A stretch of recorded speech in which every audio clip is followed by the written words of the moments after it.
Tudo da Canção Nova em um só lugar. Canção Nova Play. Muito boa tarde, amigos e amigas que acompanham a Canção Nova. Estamos começando o nosso programa Pergunte e Responderemos. O nome do programa já explica. Essa pergunta nós tentamos responder. Quando é uma pergunta ligada à doutrina da igreja, a gente responde de acordo com a doutrina da igreja. Quando é uma pergunta que não é diretamente ligada com a nossa fé, nossa religião, a gente dá uma opinião. A opinião fica com ela quem desejar, ok? Muito bem-vindos vocês todos que estão aqui. Daqui a pouco eu vou dizer o nome da cidade de vocês, mas antes vamos rezar. Colocar esse programa nas mãos da Virgem Maria, para que ela siga à nossa frente. Em nome do Pai, do Filho e do Espírito Santo. Amém. Ave Maria, cheia de graça, o Senhor é convosco. Bendita sois vós entre as mulheres, e bendito é o fruto do vosso ventre, Jesus. Santa Maria, Mãe de Deus, rogai por nós, pecadores, agora e na hora de nossa morte. Amém. Glória ao Pai, ao Filho e ao Espírito Santo. São José, rogai por nós. Em nome do Pai, do Filho e do Espírito Santo. Amém. Muito bem, temos aqui gente de Campinas. Quem são? Isso, levante a mão que o nosso câmera vai mostrá-los. Osasco, São Paulo também. Arapiraca, na Alagoas. Guarulhos, São Paulo. Mogi, Mirim, São Paulo também. São Bernardo do Campo, São Paulo. Paraisópolis, Minas Gerais. Aí. João Pessoa, na Paraíba. Temos aqui alguém de Teresina também. Ok. Beleza. Fortaleza? Ok. Bem-vindo. E temos aqui aniversariante Danilo Dias. Quem é o Danilo? Aí temos aqui mais gente fazendo aniversário hoje. Carla e Fábio estão ali. É de casamento, né? Ah, de idades. E também o João Márcio Simone também. Ok, sejam bem-vindos. Vieram comemorar o aniversário aqui na Canção Nova. Muito bom. Bem, quero começar mostrando esse livrinho da Paula, Esperança, cadê você? Né? O que fazer para não entrar em desespero? Tem hora da vida que bate o desespero, né? Mas a gente não pode, não. A virtude da esperança é uma virtude teologal, ligada diretamente com Deus. Deus nunca é vencido. Por isso a virtude da esperança, assim como a virtude da fé e da caridade, são virtudes teologais, ligadas diretamente ao poder de Deus, né? Quero mostrar aqui, vocês estão vendo aqui, o livro da Madre Teresa de Calcutá, né? É uma maravilha a história dessa mulher, né? Ela, novinha, ainda saiu lá da Europa, né? Ela, se não me engano, da Bulgária, foi para a Índia para tratar daqueles piores pobres mendigos que morriam nas ruas, né, de Calcutá, de Bombaim. E Madre Teresa, né, hoje deixou mais de 150 casas das missionárias da caridade. Uma coisa impressionante, o que a graça de Deus faz através de uma pessoa.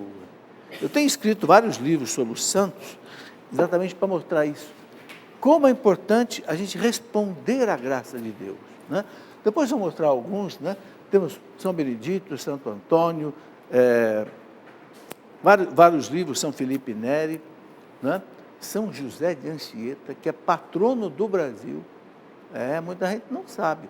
Quando o Papa Francisco canonizou São José de Anchieta, acho que foi em 2013, 2014, a CNBB proclamou São José de Anchieta copatrono do Brasil, porque a patrona é Nossa Senhora Aparecida, né? Mas ele é o copatrono. Por que isso é importante, gente? Porque está no Evangelho. Quando a igreja liga alguma coisa na terra, Deus liga lá no céu. Deus liga lá no céu. Então, no céu, nós temos Nossa Senhora Aparecida como a nossa padroeira e temos São José de Anchieta. Então, eu escrevi um livrinho desse tamanho assim também, da vida de São José de Anchieta, que é uma coisa maravilhosa. Um rapaz que veio para o Brasil com 19 anos, era ainda seminarista, viveu a vida inteira aqui, evangelizando os índios, escreveu a primeira gramática na língua tupi-guarani, o catecismo na língua tupi-guarani para poder evangelizar os índios. E várias vezes teve ameaça de morte, várias vezes quase foi morto pelos próprios índios. Porque vocês sabem que havia índios aqui que eram antropófagos, né? Matavam as pessoas e comiam a carne humana. Bom, vamos aqui às perguntas que já estão aqui comigo. A primeira pergunta é da Josiane, que pergunta o seguinte: gostaria de saber se uma pessoa que é diácono permanente, ao ficar viúvo, ele pode casar novamente. Ô Josiane, nas instruções para o viúvo, não pode casar novamente. Se o diácono permanente ficar viúvo, ele não pode casar novamente. Ok? É um voto que ele faz ao receber o diaconato. Rosalina Garon: um padre pode perdoar um pecado que ele mesmo fez? Não, não pode. O padre não pode se perdoar a si mesmo. Ele tem que se confessar com outro padre. Ok? Isso está no Código de Direito Canônico da Igreja. É só procurar aqui que a gente vai encontrar. Nara Teixeira: se alguém me deve e eu cobro essa pessoa, estou pecando? Tem essa dúvida devido àquela parábola do servo que devia ao seu senhor e ele perdoou a sua dívida. Bom, aquela parábola, Jesus está se referindo mais aos nossos pecados diante de Deus. Ok? Mas, evidentemente, se alguém deve para você, você pode cobrar sim. Claro que deve haver aí a misericórdia possível, né? Verificar a situação da pessoa, se a pessoa tem condição de devolver o dinheiro agora ou não. Mas o que é tratado não é caro, diz o povo, né? Se você emprestou e combinou de receber de volta, então você deve receber de volta.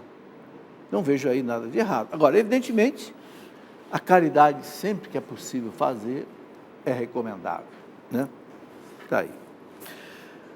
Moacir Barreto: não consigo ver a liturgia como manifestação do povo de Deus, mas vejo como uma sucessão de proibições que restringem a participação das pessoas nas santas missas. Como mudar esse conceito? Ô Moacir, olha, eu acho que você precisa estudar um pouco mais sobre a liturgia. A missa, ela vem desde o primeiro século. Se a gente olhar, por exemplo, os escritos de São Justino Mártir, que morreu mártir no ano 155, ele já traz como era a missa no primeiro século. Ok? Então, isso foi evoluindo, chegou até a missa que nós temos hoje, mas mudou muito pouco. Então, é uma tradição da igreja que vem lá dos apóstolos e que não se deve mudar de qualquer jeito. Eu gostaria de lembrar o seguinte: o Vaticano, ele tem várias chamadas congregações, é como se fossem ministérios, né? Que são chamados de dicastérios. Existe um deles que é sobre a liturgia, né? A Sagrada Congregação para a disciplina dos sacramentos. Nenhum sacramento pode ser celebrado de maneira diferente que o Vaticano autoriza e que é aprovado pelo Papa. Por quê? Porque é uma coisa muito séria. Os sacramentos são os canais da graça de Deus, né? Então, eu penso que a gente precisa estudar um pouco melhor o sentido da liturgia. A missa, por exemplo. O que é a missa? A missa é a celebração do Calvário, que se faz presente. É o santo sacrifício, né, do Cristo. Então, a igreja tem um cuidado muito grande. Eu gostaria de recomendar a leitura deste livro, para entender e celebrar a liturgia. Aqui você vai entender, não é a pessoa que perguntou aqui, o Moacir, aqui você vai entender a beleza da liturgia, por que a igreja segue esse tipo de trabalho, né? Agora, evidentemente, dependendo do padre que celebra, a liturgia pode ficar mais bem celebrada ou não. não é um padre que faz uma homilia bem feita, preparou a homilia, né? Enfim, celebra direitinho, a liturgia fica mais agradável de ser participado. Agora, outras vezes pode não ser tão agradável, mas o importante é o sentido profundo que ela tem. Cassiano Camargo, minha dúvida seria que na encíclica Doctor Mellifluos, São Bernardo é apontado como o último dos padres da igreja. Mas eu aprendi que os padres viveram até o século VII, e que o último seria São João Damasceno, que na verdade é do século VIII. São Bernardo, afinal, faz parte da patrística. Olha, realmente, qual é a dúvida dessa pessoa, do Cassiano? O que a igreja chama de santos padres? São aqueles grandes homens da igreja que enfrentaram as grandes heresias, formularam a fé católica. Isso vai mais ou menos até o ano 800. Então, ali você vai encontrar Santo Agostinho, vai encontrar, né, São Leão Magno, Santo Ambrósio, São Gregório de Nissa, São Gregório Nazianzeno, São Jerônimo, São Basílio Magno, os grandes padres e doutores, até o ano 800. São Bernardo é do ano 1100, então ele é depois de 800. Mas por que muitos consideram São Bernardo o último padre da igreja? Porque ele estudou muitos padres da igreja e falou muito deles, absorveu a doutrina dos chamados padres da igreja, e escreveu muito, tanto é que ele era chamado do Dr. Mellifluo. Mellifluo quer dizer, ele quando fala flui mel, Mellifluo, flui mel, né? Porque a oratória dele era muito profunda. Mas profunda por quê? Porque ele aprendeu com santos padres. Por isso que muitos consideram, né, essa encíclica Doctor Mellifluos, chama ele dos últimos padres da igreja. É uma classificação, aceita quem quiser, né? Muito bem, depois temos aqui a pergunta do... quem quiser conhecer um pouco esses grandes homens da igreja, tem um livro, deixa eu ver se ele está aqui, Na Escola dos Santos Doutores. O que é esse livro aqui? Esse livro são 2.000 pensamentos desses homens que são chamados doutores ou doutoras da igreja, que são 4 mulheres e são 32 homens. Então, aqui eu fiz o quê? Eu fiz um apanhado dos ensinamentos dele em forma de frases. Então, eu tenho aqui 2.000 frases, Santo Agostinho, São Tomás de Aquino, São Francisco de Sales, etc. Ok? Ajuda a conhecer esses chamados padres da patrística e doutores da igreja. Denis Lubac. Como as almas do purgatório intercedem pelos vivos, se não podem fazer mais nada por elas mesmas? É isso mesmo. A igreja ensina, Denis, que as almas do purgatório, elas não podem mais fazer mais nada por elas. Por quê? Porque com a morte, termina o tempo diante de Deus da gente conquistar méritos. Porque os méritos a gente conquista com as boas ações. A caridade, a oração, a penitência, a gente conquista méritos diante de Deus. Com a morte, encerrou. Então a alma no purgatório, ela se purifica como? Com a intercessão do céu e a intercessão da terra. Então a igreja militante e a igreja triunfante reza pela igreja padecente. Agora, a igreja padecente pode rezar por nós. E nós nos beneficiamos disso. A igreja ensina, o catecismo da igreja fala claro. O catecismo fala claro, quanto mais a gente reza pelas almas do purgatório, mais a oração delas é eficaz para nós. Está aqui no catecismo da igreja. Então, isso quer dizer que as almas podem rezar por nós. E o Papa João Paulo II, 2 vezes, em 2 homilias que João Paulo II fez no dia de finados, João Paulo confirma isso. As almas do purgatório podem interceder por nós. Pode oferecer a Deus o sofrimento delas por nós aqui na Terra. Eu me lembro que a minha mãe sempre gostava de acender uma velinha para as almas do purgatório. Tem sentido, tem sentido. E tem um livro aqui, quem quiser aprofundar nisso, o purgatório, o que a igreja ensina. Aqui tem coisas maravilhosas, coisas escritas por São Francisco de Sales, Santa Faustina, São Leão Magno, Santa Teresa d'Ávila, esses santos que tinham assim, até visões de almas do purgatório. E qual é a doutrina da igreja sobre o purgatório? E, né, juntamente com a questão das indulgências. Wilton Paiva queria saber qual é a importância do casamento civil em relação à Igreja Católica. Ô Wilson, a Igreja obriga o casamento civil para que a família tenha uma estabilidade cívica. Por exemplo, se acontece uma separação, né? Então, não sei, a mãe com as crianças não ficar desamparada, então o marido tem que pagar uma pensão. Então, o casamento civil é que dá essa segurança, né? Aí, o matrimônio não. O matrimônio ele é apenas uma questão religiosa. Então, a igreja obriga o casamento civil para que a pessoa também, diante da sociedade, ela tenha uma segurança. Agora, o bispo pode isentar alguém do casamento civil. Pode. Se o bispo achar que, por exemplo, aquele casal, não sei, um casal que vai casar já maduro, não vão ter filhos, né? Então, o bispo pode dispensar do casamento civil, fazer só o religioso. Mas só o bispo pode fazer isso. Ok? Isso tudo está no Código de Direito Canônico da Igreja.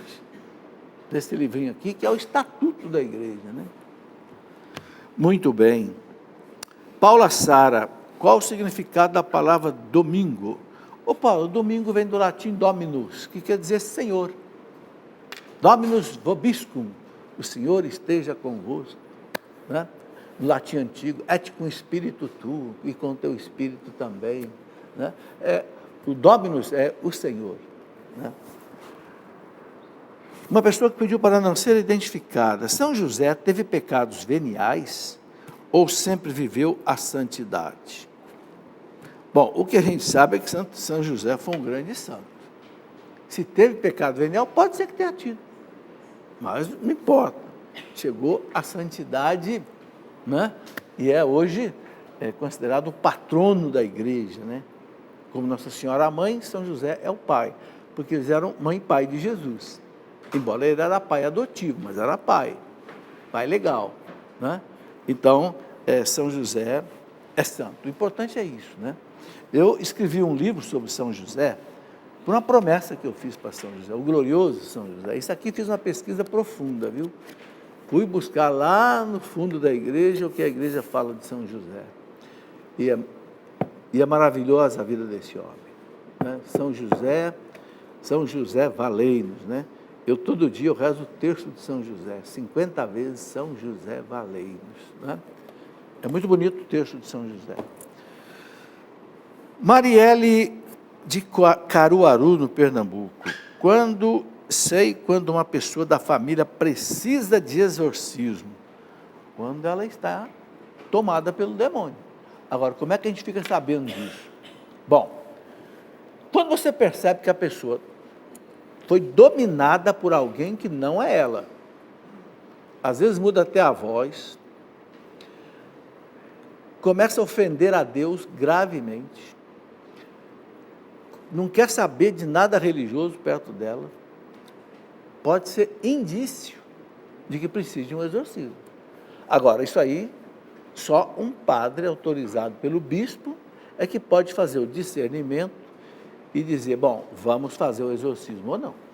Não é às vezes, mistura a doença mental com a questão do exorcismo. Então, tem que ser um padre muito experiente. Agora, o padre exorcista, ele sente.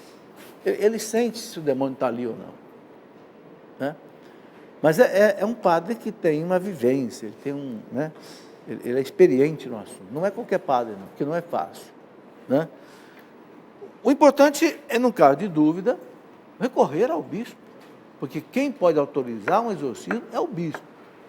Entendeu? Seu bispo, olha, eu acho que Determinado lugar tem determinada pessoa com sinais de possessão. Daria para o senhor mandar um padre lá para fazer uma verificação. Esse é o caminho. Existe o rito da igreja, né? Do exorcismo. Maria Amélia, gostaria de saber como é contado o tempo que se celebra a morte de nosso Senhor Jesus Cristo. Essa é uma data fictícia? Não, não é fictícia. Vamos lembrar aqui uma coisa. Como é que os judeus celebravam a Páscoa deles? No dia 14 do mês de Nissan. O que é o mês de Nissan? É um dos meses do calendário judaico, que é o calendário baseado na lua, no movimento da lua. A gente sabe que a cada mês a lua passa pelas fases dela. O nosso calendário, ele não é lunar, ele é solar. Então é diferente.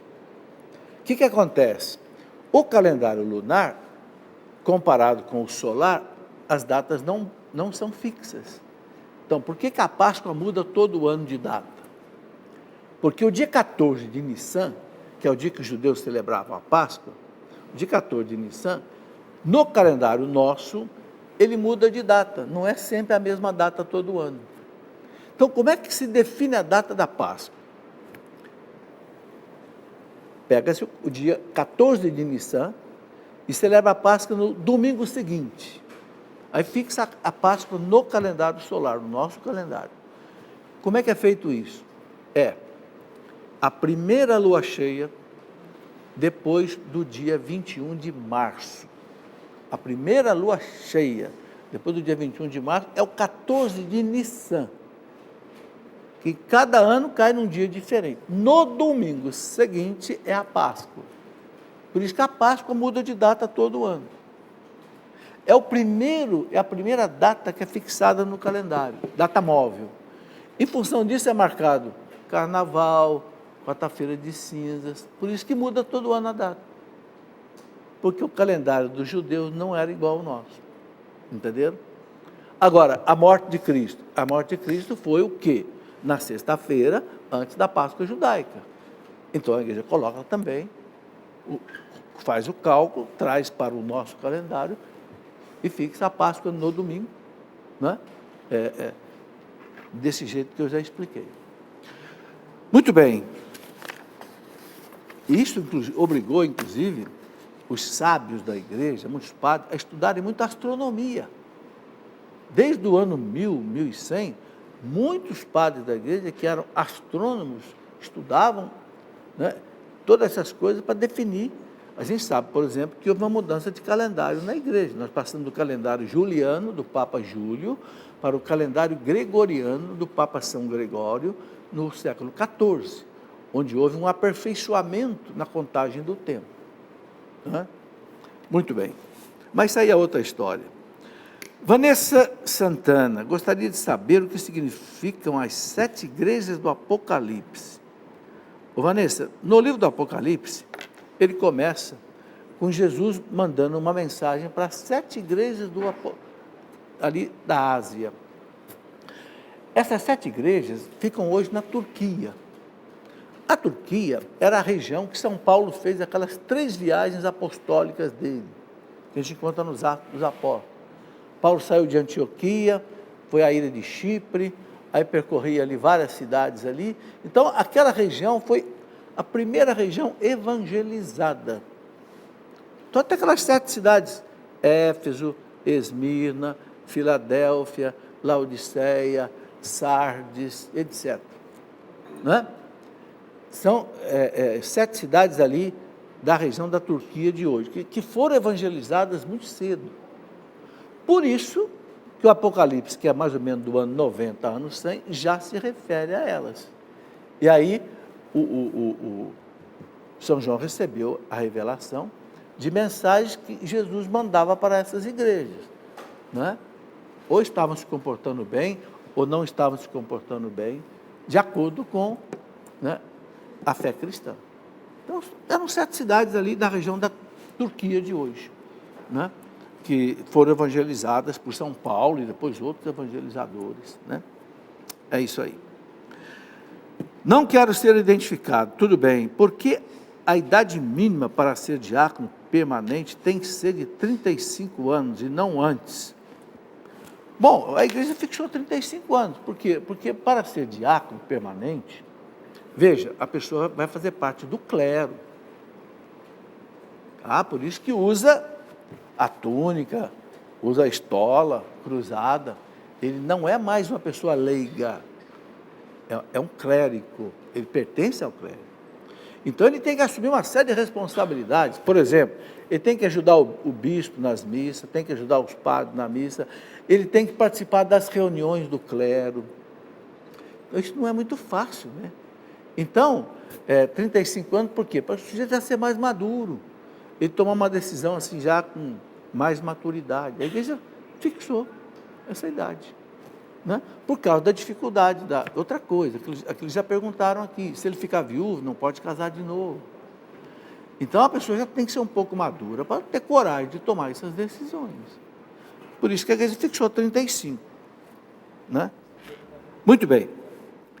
Luiz Carlos, qual a oração certa a fazer antes de começar a missa? Ô Luiz Carlos, não tem uma oração certa. A gente deve ir para a missa, né? E antes da missa, preparar o espírito para a missa, né? A missa, basicamente, a gente deve fazer 4 pedidos na missa. Primeiro, a missa é para dar honra e glória à majestade divina. Então você pode dizer: Senhor, estamos aqui para prestar a vós a honra e a glória, elevar ao Senhor todo louvor e toda ação de graças, por tudo aquilo que nós recebemos todos os dias de vossas mãos liberais. É o primeiro sentido da missa. Segundo, pedir perdão dos pecados. E terceiro, o sufrágio da nossa alma. E quarto, pedir a Deus as graças e bênçãos necessárias para a nossa santificação. Então eu penso que São Tomás de Aquino tem uma oração para a gente fazer antes da comunhão e depois da comunhão, né?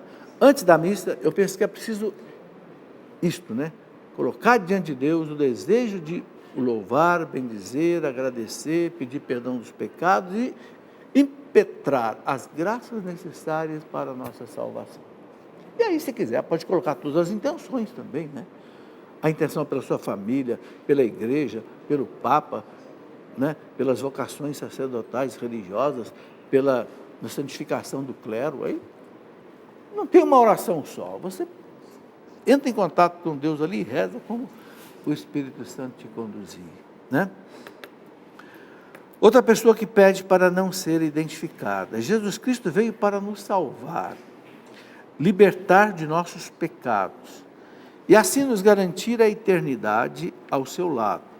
E aqueles povos que não são cristãos já estão condenados, mesmo que eles vivam em países, religiões, onde predomina a fé pagã, ou nem ouviram falar de Deus, não terão chance de salvação? Claro que terão chance sim. Olha, o Catecismo da Igreja explica isso muito bem no parágrafo 846.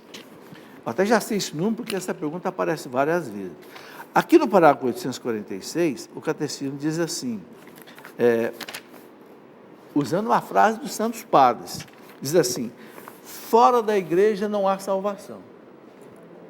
Isso quer dizer que quem não foi batizado, não entrou na igreja, está condenado? Não, não é isso.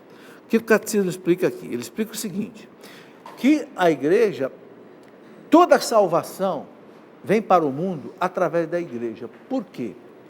Porque o Pai enviou o Filho enviou a igreja para levar o perdão dos pecados. Quando Jesus ressuscitou, no dia do domingo da ressurreição, ele falou bem claro para os apóstolos, né?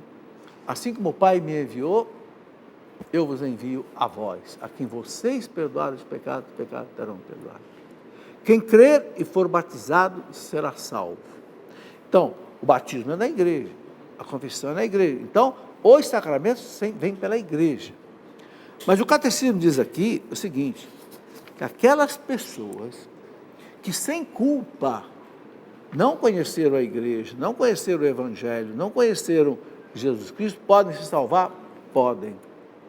a salvação da igreja vai alcançá-las na misericórdia de Deus, desde que elas tenham vivido de acordo com a sua consciência. Por quê? Porque a consciência é uma lei de Deus em nós.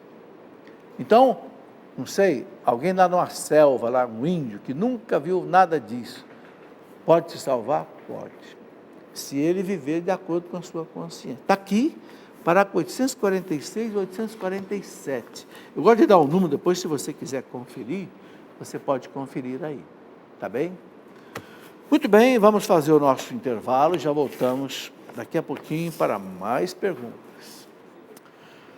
Muito bem, estamos de volta com o nosso programa Pergunte e Responderemos. Eu quero colocar aqui uma coisa muito séria. Todos vocês sabem que a Canção Nova vive só de doações e da venda desses produtos, que são produtos religiosos. Nós estamos passando por um momento muito difícil. A campanha desse mês está muito fraca, nós já estamos no dia 26 e temos apenas 58% do valor das despesas que já entraram em doação. Até sexta-feira, a Canção Nova tem que pagar uma conta pesada da televisão parabólica, conta de satélite, etc. Se ela não pagar até sexta-feira, a TV sai do ar nas parabólicas. Isto é gravíssimo. Por quê? Porque muitas pessoas, especialmente nas cidades pequenas, cidades mais simples, pessoas pobres que não têm net, pegam pela parabólica. E acontece que a Canção Nova não tem esse dinheiro em caixa e não é fácil de levantar esse dinheiro nos bancos. Então, eu junto aqui o meu apelo com outros apelos que já foram feitos no dia de hoje. A campanha está só em 58%, para que as pessoas que puderem façam uma transferência em depósito bancário, para que a Canção Nova consiga pagar até sexta-feira essa conta, tá? Então, o depósito de transferência bancária é uma das formas de contribuição que você sócio evangelizador, né? Ou não, né? Você pode utilizar aí os meios para isso. Quem tiver dúvida, pode telefonar do 12 31 86 2600. Realmente, olha, seria um prejuízo muito grande de evangelização se acontecesse isso, sair da TV Canção Nova na parabólica. Fé em Deus que não há de acontecer, mas a gente precisa contar com a colaboração das pessoas. Muito bem, eu quero aqui mostrar rapidamente algumas coisas a mais que a Canção Nova oferece. Estamos no meio da Bíblia, né? Dia 30 agora, dia de São Jerônimo, né? É o dia da Bíblia, porque São Jerônimo foi aquele gigante da igreja, padre da igreja, doutor, que traduziu a Bíblia do hebraico e do grego para o latim. Então a Canção Nova tem aqui essa versão muito boa da Bíblia, em parceria com a CNBB. Uma versão muito boa, muito bem trabalhada, tem muitas notas de rodapé, né? E eu quero mostrar também outros livros que podem ajudar você. Por exemplo, essa coleçãozinha de livros que vocês estão vendo aqui, né? São sobre vários assuntos. Cada cor é um tipo de assunto, ok? É Sagrada Escritura, é família. Aqui, por exemplo, sobre a Bíblia, é essa cor aqui. Então, aqui eu tenho 3 livrinhos que ajudam a entender a Bíblia, né? Como entender as páginas difíceis do Antigo Testamento? Por exemplo, como é que eu vou entender aquelas 10 pragas do Egito? Como é que eu vou entender o dilúvio, Torre de Babel, aquelas histórias todas, aquela mortandade toda que havia? Como entender aquelas coisas, não é? Um outro, como ler e entender a Bíblia como um todo, orientações básicas, né? Ontem um rapaz chegou para mim e disse: professor, não consigo entender a Bíblia, não consigo ler a Bíblia. Aí eu dei esse livrinho para ele, não é? Como entender o Apocalipse? Não é fácil entender o Apocalipse, é o livro mais difícil da Bíblia. Então, como entender o Apocalipse? Aquelas visões, aquelas imagens todas difíceis, né? Sabe? Então, estudando um pouquinho dessas coisas, a gente vai entendendo a Bíblia, e o meio da Bíblia é exatamente para isso. E eu tenho uma publicação também que eu chamei de Sagrada Escritura. É dentro de uma coleção de 3 volumes da Escola da Fé. Um é Sagrada Escritura, Sagrado Magistério e Sagrada Tradição. O livro, o volume 2 da Sagrada Escritura, é Como você entende a Bíblia? O que é um gênero literário? Né? O que é a história do povo judeu? Porque cada livro foi escrito dentro do momento da história do povo judeu, então também, especialmente o Antigo Testamento. Né? Então, para entender um pouco melhor, esses livros ajudam. Né? Eu vou chamar o Oswaldo, que vai entrar aqui no ar agora, para dar um recado para nós. Ok? Oswaldo, entra aí. Já está ali o Oswaldo. Qual é o seu recado? Boa tarde, professor Felipe Aquino. Um prazer estar aqui no seu programa, falar com o seu público do nosso programa Pergunte e Responderemos. Muito feliz de estar aqui com você. Eu estou falando aqui do Central, aqui do balcão de atendimento do Clube da Evangelização, bem ao lado para quem conhece a Canção Nova, já visitou a Canção Nova, bem do lado do Rincão do Meu Senhor. Nós estamos aqui para falar e reforçar um pouquinho do que o senhor já falou também, sobre essa semana final do projeto Dai-me Almas do mês de setembro. Estamos com 58% do projeto Dai-me Almas no dia de hoje. Só mais 2 dias úteis, né, depois de hoje, para chegarmos ao necessário do mês, né, do nosso mês de setembro. Então contamos com a ajuda, com a oração, com a participação de todos. Eu queria partilhar com os nossos telespectadores, mais uma vez, a respeito das nossas necessidades. Quem acompanha a Canção Nova com frequência sabe, nós não estamos fechando a campanha desde janeiro deste ano, já são 8 meses, né, sem fechar a campanha, e com isso as nossas dívidas, as nossas necessidades vêm crescendo. E uma dessas necessidades é com o satélite. É uma das contas mais altas que a Canção Nova tem. É muito caro o pagamento do satélite. E nesta semana, até sexta-feira, nós temos que pagar um total de contas aí de R$4.300.000 só de satélite. Então, não fique preocupado, nem fique assustado com esse valor. A gente só está sendo aqui transparente. O importante é cada um fazer um pouquinho, cada um fazer o que é possível, ajudar. Desse valor, tem o parcelamento das dívidas atrasadas de satélite mesmo, que nós já fizemos uma renegociação. Temos também o pagamento das parabólicas. Então, atenção você que assiste a gente por parabólica, né? A sua conta é a mais alta dentro do satélite. Só do pagamento das parabólicas são R$2.860.000. Tem também o satélite com as retransmissoras, que liga com as retransmissoras das cidades, R$580.000. E mais uma conta de R$970.000. Total, R$4.300.000. Então, contamos com a sua ajuda, com a sua oração, com a sua participação, para que a gente possa chegar aos 100%. A melhor forma de você nos ajudar nesses dias finais é através da transferência bancária. O depósito ou transferência bancária, você pode fazer, inclusive, quem tem aplicativo, quem tem internet, faz de forma mais, até fácil, né? E é aquilo que vai chegar mais rápido para ajudar a Canção Nova ainda nesta semana. É claro, você que não pode, vai ajudar pelo boleto, pelo débito automático, ótimo. Mas se você pode fazer pelo depósito bancário, pela transferência bancária, é a forma mais rápida. Outra coisa que você pode fazer e nos ajudar é comprando produtos do nosso departamento de audiovisuais, o Davi. Temos aqui o kit de Nossa Senhora Aparecida, que tem um livro Mãe de Milagres, Nossa Senhora Aparecida, do nosso amigo Wallace. Tem o livro devocionário a Nossa Senhora Aparecida, um aromatizador de ambiente e também o CD O Senhor Está Conosco. Tudo isso por R$ 59,90. Estamos chegando no dia da Mãe Padroeira do Brasil. No dia 12 de outubro, nós vamos comemorar 10 anos do reconhecimento pontifício da Canção Nova e você pode, adquirindo esse kit, ajudar a Canção Nova na sua evangelização. Ok? Está dado o recado, contamos com a sua compreensão, com a sua ajuda, com a sua participação. Professor, grande abraço, até uma próxima oportunidade. Obrigado, Oswaldo, um grande abraço a você. Bem, essa inserção aí vocês estão vendo que é de caráter extraordinário, né? Porque realmente é algo... Eu conheço a Canção Nova desde que ela nasceu.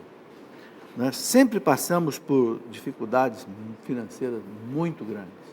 E Deus sempre tem socorrido a Canção Nova. Então, a gente espera na fé que mais essa dificuldade, né, seja transposta. Mas depende, evidentemente, da ajuda, porque a Canção Nova não tem outra fonte de renda. Não é uma ONG, não tem subsídio governamental, não tem nada. É contribuição dos telespectadores. Muito bem, vamos aqui responder as perguntas. Estão no plasma? Não. Não, né? Então nós estamos com um pequeno problema no plasma, na linkagem aqui, então essas perguntas agora são perguntas que vieram por e-mail. As do primeiro bloco vieram por telefone, Facebook, etc. Agora, perguntas que chegaram por e-mail. Por que a pergunta do Fernando Morato? Ele diz que é sócio evangelizador. O Fernando pergunta o seguinte: por que algumas Bíblias, mesmo sendo católicas, diferem entre os números dos salmos? Ok, boa pergunta, Fernando. Existem 2 tipos de Bíblia católica. Uma que é da tradução hebraica e outra que é do grego. Então, o que acontece? A Bíblia, né, de tradução hebraica, os Salmos sofreu uma divisão. A Bíblia hebraica dividiu o Salmo 9 em 2 partes, que a Bíblia do grego não dividiu. Então, aí o que acontece? A partir do Salmo 9, a Bíblia que seguiu a orientação grega não dividiu o Salmo 9. As que seguiram a orientação hebraica dividiram. Então, o que acontece? Fica um salmo na frente. Então, o que é Salmo 11 na Bíblia hebraica é o Salmo 10 na versão grega. É o mesmo salmo, só que houve essa divisão. Depois, lá no Salmo 147, a Bíblia judaica junta de novo. Então, ela acaba ficando com 150 salmos também, como a versão grega. Mas não tem mudança no conteúdo, é só uma questão. Então, quando você encontrar assim, Salmos 11, entre parênteses, 12, o que significa isso? Na Bíblia grega é 11, na Bíblia hebraica. Aí você tem que ver qual é a tradução que você tem. Se é uma tradução de fonte hebraica ou se é tradução de fonte grega.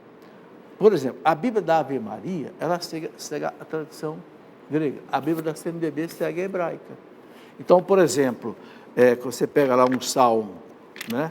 Por exemplo, Salmo 22, do Bom Pastor. Uma vai ser 22, outra vai ser 23. Mas é o mesmo salmo, não tem, ok? Mudança. Olha aqui. Aqui, nessa Bíblia da CNBB, que é da versão hebraica, o Salmo do Bom Pastor é o 23.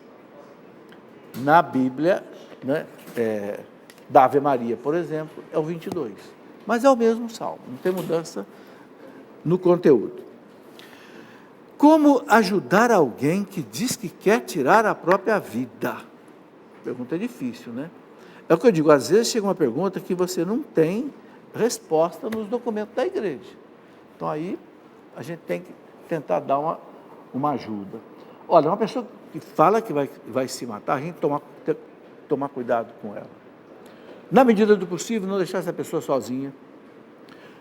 Medicar essa pessoa, ou seja, levar a um psiquiatra e fazer ela tomar os remédios, né?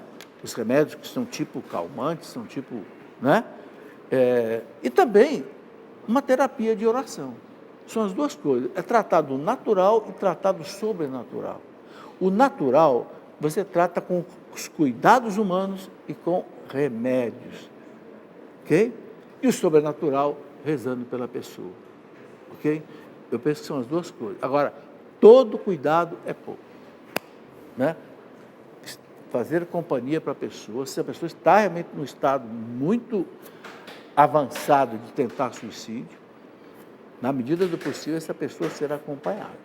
Né? Porque, realmente, no momento de desespero, a pessoa pode pôr fim à vida.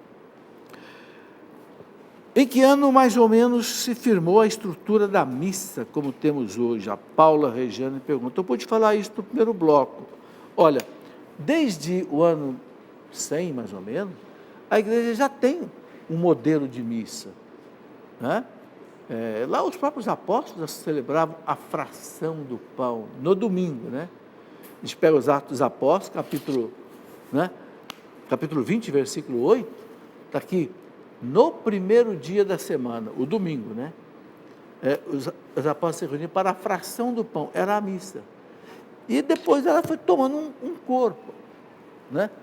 A parte penitencial, a liturgia da palavra, depois a liturgia eucarística e o complemento. Mas isso, desde lá do primeiro século, mais ou menos, se formou esse conteúdo, tá? Quarta pergunta de hoje. O que diz Jesus em Mateus 16, 28? Muitos destes que aqui estão não verão a morte. Pergunta do Juliano Joaquim, que ele é de Joinville, Santa Catarina. Mateus 16, versículo 26, né? Jesus está falando com Pedro, os apóstolos, ele fala, muitos destes que aqui estão não verão a morte. Ele não quis dizer que essas pessoas não iam morrer, não é isso, tanto é que todos ali morreram, né? Ele quis dizer o seguinte, que ou até a transfiguração dele, ou até a ressurreição dele, essas pessoas ainda estariam vivas. É o que explicam os biblistas. Da onde que eu tiro essas explicações? Eu quero colocar aqui para você não pensar que eu estou inventando as coisas. Eu não sou biblista, especialista em Bíblia, não. Eu estudo a Bíblia, mas eu tenho um manual, né, de 3 volumes, que se chama Comentário Bíblico, que é da editora Loyola, que explica a Bíblia do Gênesis ao Apocalipse inteiro. E tenho a outra coleção, que é em espanhol, que é da Universidade de Navarra, da Prelazia Opus Dei, também é 1.500 páginas, que explica a Bíblia do Gênesis ao Apocalipse, quase que versículo por versículo. Então, quando eu tenho uma dúvida, eu vou lá, nesses manuais, e vejo qual é a explicação que esses biblistas famosos da igreja dão, ok? Então, esse é um caso, né? Não quer dizer que as pessoas não iam morrer, eles chegariam, né, até a transfiguração de Jesus ou até a ressurreição dele. 5. Quando uma pessoa ganha indulgências plenárias em favor da sua própria alma, quer dizer que essa pessoa, quando morrer, irá direto para o céu? Milena Cleis. Não é Milena. Você tem aí o livro do Apocalipse, das indulgências? Ok? Estou recebendo uma pergunta aqui. Professor, quem fez aniversário ontem? Eu sei que eu fiz aniversário ontem, mas não sei se... Parabéns para você, nossa data querida, muitas felicidades, muitos anos de vida. Parabéns para você, nessa data querida, muitas felicidades. Já sei. Eu ouvi dizer que além do senhor tem 2 pessoas na plateia que também estão fazendo aniversário, é isso? Hoje? Hoje. Muitos anos de vida. Como é que é o nome? Carla e o João Márcio. Estão junto com o professor Felipe, parabenizando. O senhor foi ontem, né, professor? Quantos anos? 69. 69 anos. Mas não parece, né? Eu estou com medo do ano que vem, né? Professor, eu estou aqui em nome da equipe. Muita gente ali, inclusive, me deixaram sozinhos. Me deixaram sozinho aqui, mas todo mundo querendo dizer da importância do Senhor para nós, né? Não só aqui para a TV Canção Nova, mas para a igreja no Brasil. Esses anos todos que o Senhor dedica em partilhar o conhecimento que o Senhor, né, recebeu, que o Senhor juntou em tantos anos e levar para tantas pessoas. Então, assim, a gente queria, de coração, né, dizer que o Senhor, a vida do Senhor é um dom, é um presente para nós, é um presente tê-lo aqui nos nossos 3 programas, né, não só no Pergunte e Responderemos, mas no Escola da Fé e também no Trocando Ideias. Parabéns. Tudo de bom. Muito obrigado, Oswaldo. Obrigado.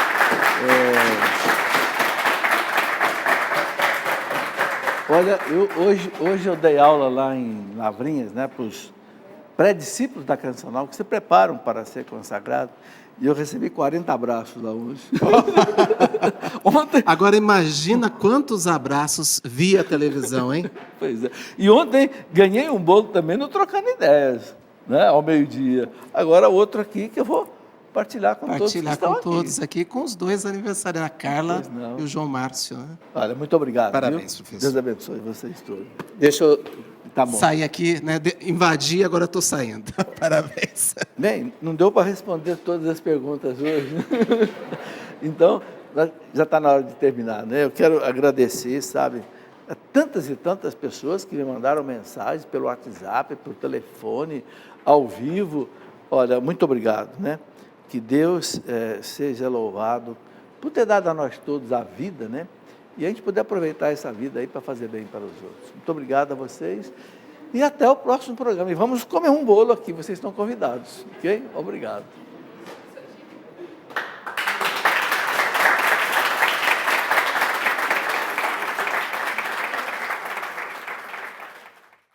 Tudo da Canção Nova em um só lugar. Canção Nova Play.